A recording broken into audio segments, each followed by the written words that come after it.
Welcome to the Cenario Podcast, your guide to mental health and well-being.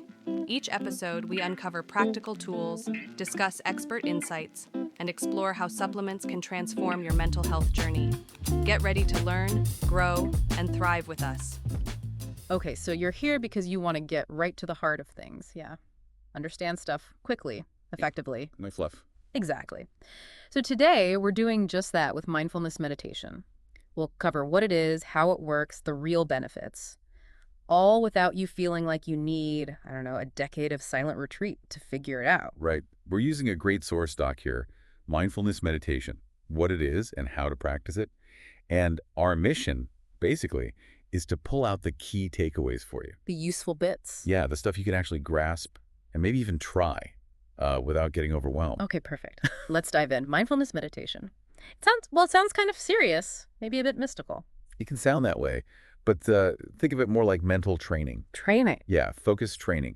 The document defines it as bringing your attention deliberately to the present moment. Okay. And noticing your thoughts, your feelings, physical sensations, but calmly, without sort of getting swept away by them. Right, without reacting immediately. Exactly. It comes from, ancient Buddhist practices, but it's super popular now in modern wellness. For stress and stuff, right? Yeah. Stress reduction, emotional well-being, focus, lots of practical reasons. So that image of someone trying to completely empty their mind, is that the goal here? Good question. No, not really. That's a really common misconception. Okay. It's less about stopping thoughts, which is, let's be honest, pretty much impossible. Tell me about it. And more about developing a specific kind of awareness, one that doesn't judge what comes up. Awareness without judgment.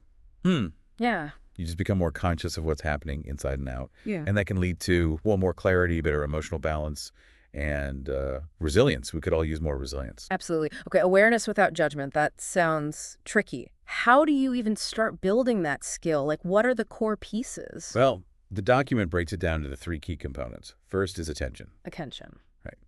Deliberately focusing on the present. Often, people start with their breath. Just noticing the breath going in and out. Exactly. Or other physical sensations. Yeah. Or even just looking at an object, Yeah. Focusing. Okay, got it. Attention. What's next? Second is awareness. So this is about observing whatever comes up, thoughts, feelings, sounds, without immediately trying to fix them or push them away. Just watching them. So if a worry pops into my head, I just notice it, like, oh, there's that worry again. Precisely. Like noticing clouds passing in the sky. You see them, but you don't have to climb onto them. Okay. Clouds. I like that. And the third thing? The third, and this is crucial, is non-judgment. Non-judgment. Yeah. Accepting whatever you experience without slapping a label on it like good or bad, right or wrong. Ooh, that's the hard part, isn't it? My inner critic is loud. It is for most people. But this non-judgmental stance is what really fosters self-compassion, and it helps reduce those automatic knee-jerk reactions to things. Okay, so focus intentionally, be aware of what's happening inside, and try to accept it without the usual commentary. Makes sense, but why? What's the payoff for all this effort? The payoffs are pretty significant, actually. The document highlights quite a few. First up, a big one, stress reduction. Always needed. Right.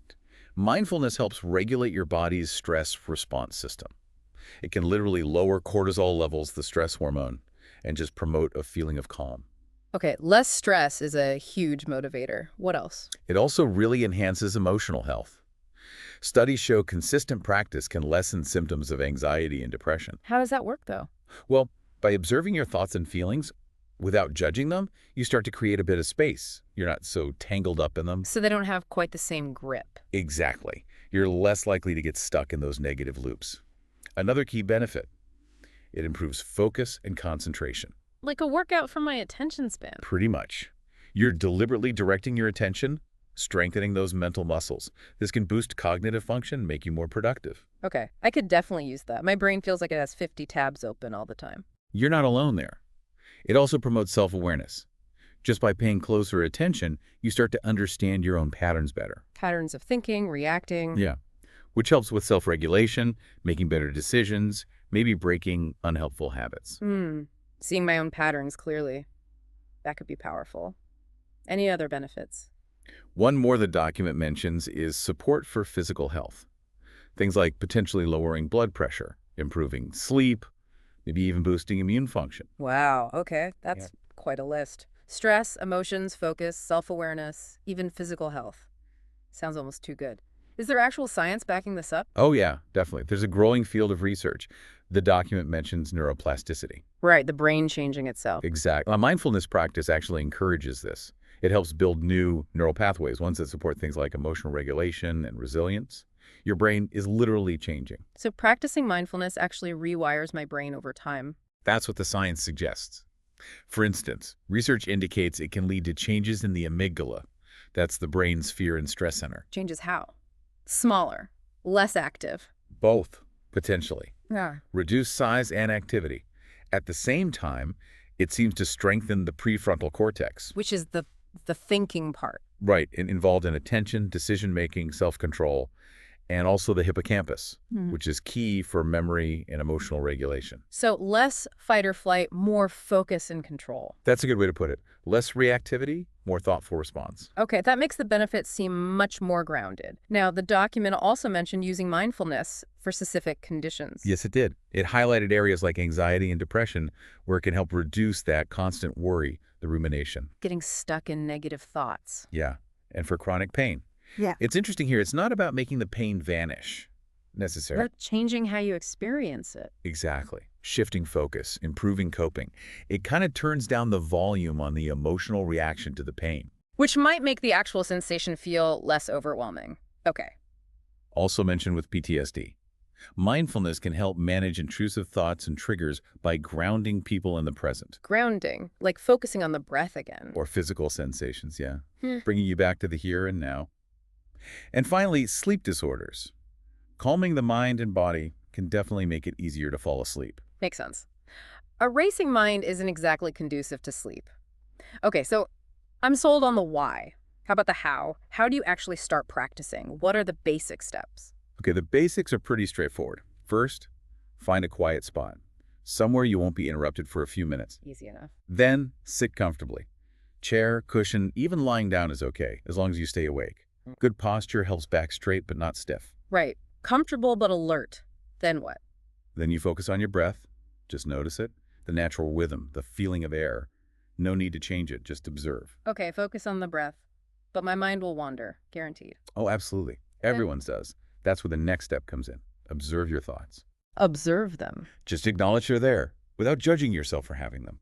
See them, and then gently, kindly, guide your attention back to your breath. Like the clouds again. Notice the thought cloud, let it drift, come back to the breath anchor. Perfect analogy. And the final basic step, practice regularly. Ah, consistency. Yes. Start small. 5 or 10 minutes a day is great. Consistency beats length, especially at the start. Build the habit. Okay, start small, be consistent. Sounds doable. Are there other techniques besides just breath focus? Definitely.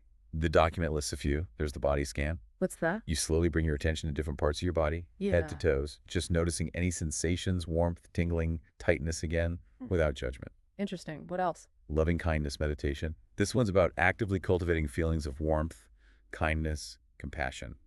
First for yourself, then others. That sounds really positive. It can be very powerful. Then there's mindful walking. Just paying attention to the physical sensations of walking, feet on the ground, body moving. So you can do it while moving. Absolutely. And of course, guided meditations. Using an app or recording where someone talks you through it. Lots of people find that helpful, especially when starting. Yeah, I can see how having a guide would make it easier initially. What about taking this outside of the formal sitting practice into daily life? That's a key part of it, really integrating it. The document calls it incorporating mindfulness into daily life. Wow. Simple things, mindful eating, really tasting your food, noticing textures, smells without the TV on or scrolling your phone, Okay, slowing down meals. or mindful working, focusing on one task at a time, noticing your breath or posture while you're at your desk. One task at a time. Revolutionary. It can feel that way. Even mindful commuting. Instead of fuming in traffic, just noticing the sights, the sounds around you, bringing that non-judgmental awareness to everyday moments. So it's really about shifting how you pay attention during the day. Exactly. Now, we should probably touch on some common myths, right? Good idea. What are the big ones? Well, we already mentioned the idea that it's about clearing your mind completely. Right, which isn't the goal. No, it's about observing thoughts, not stopping them. Another myth. It's only for spiritual people. Yeah, I can see how people might think that. But really, the benefits are pretty universal. It's a mental skill, accessible to anyone. And the last one, you need to meditate for hours to get anything out of it. And that's not true either. Nope. Even a few minutes regularly makes a difference. Like we said, consistency over duration, especially at first. Okay, so those quick 5-minute mindful breaks actually count. That's encouraging. Totally. Now, people do run into challenges, of course. Like what? The document mentions restlessness, feeling fidgety, wanting to jump up. Yeah, what do you do? Acknowledge it. Okay, feeling restless, don't judge it. And gently return your focus. Same with racing thoughts. The mind just won't shut up. Happens all the time. Again, observe them, like traffic passing by. Don't get carried away by them. Yeah. Gently back to the breath. And the other big challenge is just inconsistency. Falling off the wagon. Exactly. The best tip there is just setting a regular time, making it part of your routine, even if it's super short. Make it a habit, like brushing your teeth. Okay, now, you mentioned the source document has an actual script. It does, yeah. A 10-minute mindfulness meditation script. It walked you through the whole process. Getting settled, deep breaths, focusing on the breath, a quick body scan. So it covers the basics we talked about. Exactly. Acknowledging thoughts, anchoring back to sensations, even a moment for gratitude at the end before gently returning. It's a really practical starting point. Sounds very helpful for anyone wanting to just try it. And there was a quick mention of supplements, too. Right, just a brief mention. It notes that things like omega-3s, L-theanine, magnesium, ashwagandha, they can potentially support mental clarity and relaxation. Potentially. Yeah. But it's framed as, complementary, something extra you might explore for overall well-being, not a replacement for the actual practice of mindfulness. Got it. Talk to a doctor first, obviously. Oh, Okay, so wrapping this up. For someone listening who wanted that quick, solid understanding of mindfulness meditation, what's the absolute core takeaway? I think the main thing is it's not about striving for some perfect empty mind state. That's not the point. Okay.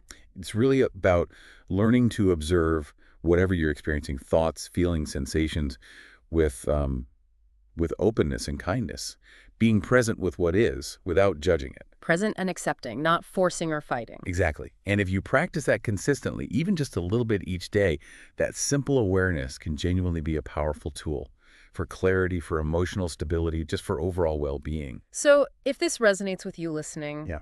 maybe think about which benefit sounds most appealing right now. Less stress, better focus, and maybe just try it. Try spending even 2 or 3 minutes just focusing on your breath today. See what happens. Yeah, start small. And like the source says, there are tons of resources out there, apps, guides, communities, if you want to explore it more deeply. It's a journey, really. Thanks for tuning in to the Cenario podcast. Don't forget to visit Cenario.com for more expert tips, articles, and supplements designed to support your mental health. If you enjoyed this episode, remember to subscribe and share it with a friend. Until next time, take care of yourself.